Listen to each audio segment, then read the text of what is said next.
Good morning. My name is Gilbert Bates, and welcome to episode 11 of the Three Levels of Mind. Today, I want to talk about the two wars that are going on in the world today, in the Middle East and in the Ukraine-Russia area. Now, we don't need to be having wars.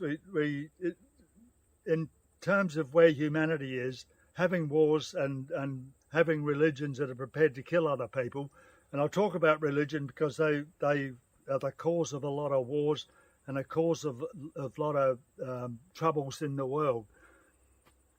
2,000 years ago, we had what we call a loving brain, and those people at those times didn't understand the actions of the loving brain or the altruistic brain, so they ascribed it to a god. But when you have a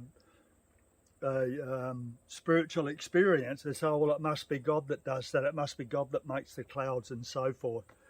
So they didn't understand that. But now we know that love is a part of the human. It's a part of the human brain. We don't need to ascribe it to a God, because it's part of every human being on this planet. And love is a far greater force than what religion is. Religion is an idea that's past its use by date. We need to get rid of it, and so we need to get rid of it in a way that we understand why we're doing that, which is to have access to the love that we have in our brains, and love gives us all the spiritual experiences that we need. And in my case, it gives me more good experiences than I can handle sometimes. So it really disappoints me that the world's we're tearing ourselves apart. When we talk about the world, it's not the world, it's humanity. It's the human brain that's being dysfunctional and going insane. And we've got to stop these wars, and we've got to have a different alternative approach to life than what religion gives us. It's something that's more altruistic. So that's what I want to talk about today, the altruistic brain. That when you're down in this part of your brain, there's no wars and there's no religion. Now, with the wars that we're having at the moment, there just doesn't seem to be any way out of like, what's Israel going to do? What's Hamas going to do? There's just really no solution at the level of understanding that we have in our brains at the moment. So I want to point out to you that there is a solution, and it lies within understanding our altruistic brain. Every human on this planet wants peace, they want safety, and above all, they want to love and be loved. That was a motto on the wall of the Primal Center that I went to in Los Angeles, where I underwent Janov Primal Therapy, where I went down through these layers, where I went down through the cognitive mind, the feeling mind, and then entered the altruistic part of my brain. And while I was down there, when I'm in that situation, the cognitive brain's offline, the feeling brain's offline, so you just feel this in its pure sense.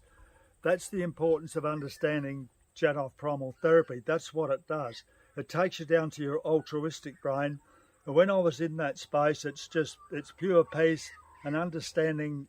It just brings an understanding of the human condition that's not possible with cognitive knowledge alone.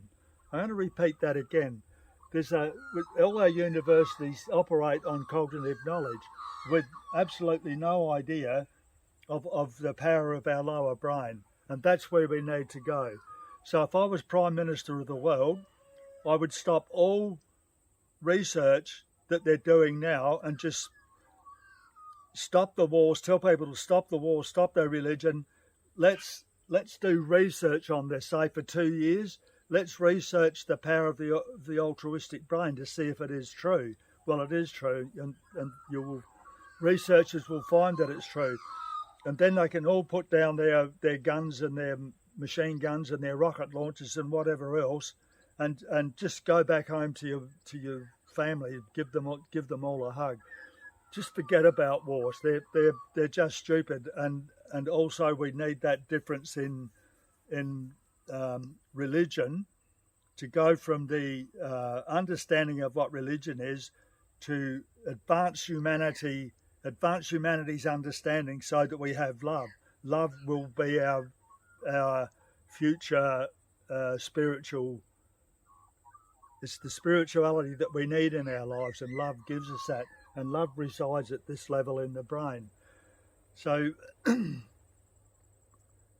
so that would be a pretty drastic thing to do, but at least I'm trying to give you the reasons why we're having war and why we have religion, and there is an answer to what's going on with those wars, but it lies at a higher level of human understanding than what we have now.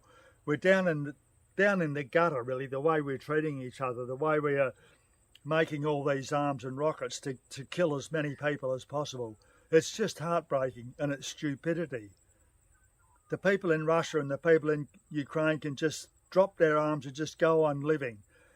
Now this part of the brain lacks research, but there are a lot of people around, a lot of philosophers and a lot of poets and a lot of other people that talk about this part of the brain in various forms. So I'm going to read something to you from a man by the name of John O'Donoghue, and what he's talking about is this. He probably doesn't fully understand it, but that's what he's talking about. So there is a quiet light that shines in every heart. That's here.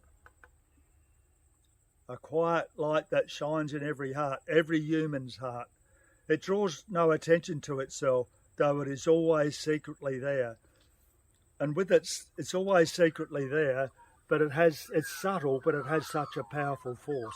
That's what I found out when I went down to experience this part of the brain. It's very subtle, but it's very, very powerful. Continue reading. It is what ultimately our minds, it's what illuminates our minds to see beauty, our desire to seek possibility, and our hearts to love life. So I'm trying to say, love, it's our hearts to love life, which is what's not going on in the world today. Without this subtle quickening, our days would be empty and wearisome, and no horizon would ever awaken our longing. Our passion for life is quietly sustained from somewhere in us. I'll read that again. Our passion for life is quietly sustained by somewhere within us. That somewhere within us is down here in our altruistic brain. Our passion for life is quietly sustained from somewhere within us that is welded to the energy and excitement of life. This shy inner light is what enables us to recognise and receive our very presence here as a blessing. So, that's important too. I feel blessed to be alive. I don't want to go off and fight wars. I don't want to argue about religion. I'm just blessed that I'm here at this particular time in the evolution of the universe, on the evolution of the human race. We're at this time. It's time for us to take another huge step forward in life, in understanding human life. And that's to understand these three levels of mind, and to understand that the future of humanity needs to be an understanding of the altruistic brain. To bring that to the fore, to get people to research, is to get everybody to understand what it is, and then everybody on this earth, including Hamas, including Vladimir Putin and his henchmen, including the people that are basically fighting a war between the Republicans and Democrats in America. That's also a lot of that's just insanity. We all want peace, and we all want love. We all really just want to love and be loved. Let's take that step forward as a human species, not as individual warring tribes or whatever else. Just a whole understanding that we're here. It's a pleasure to be here in this time. Life is a pleasure, and here as a blessing. That's the word I was trying to find. Life is a blessing, and that's how we should see it. But for so many people, that's not so. We're too busy caught up in wars. Let's change that, and let's just advance humanity in the next stage of our evolution.